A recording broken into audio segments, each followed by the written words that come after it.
When you are invited to speak at an event, do you ask, what is your budget, before you talk about price? Now, there are people who will tell you, no, you should never ask what the budget is. And then there are those who say, ask what the budget is.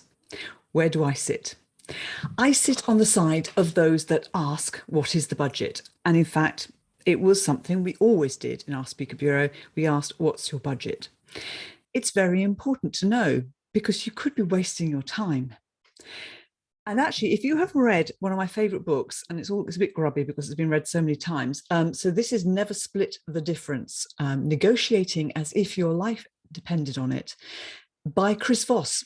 And Chris Voss is a former FBI hostage negotiator. So clearly he couldn't split the difference.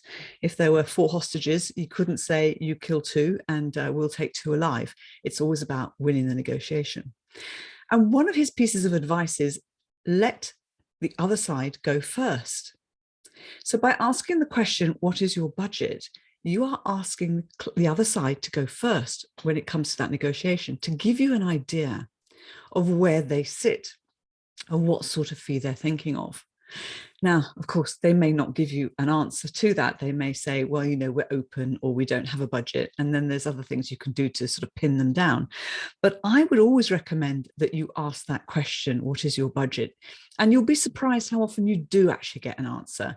And you do get a figure that you can either say, well, you know, my normal rates vary from here to here, depending on what I'm doing. So therefore, it's not going to be a match. I don't know how we can make it work. Or you can say, yeah, I can work with that. I'm happy to come back to you with a proposal of what I can do for you. Personally, I think you should always ask the question. Do let me know if you agree or disagree and what your experience is when it comes to negotiating fees. All right, take care.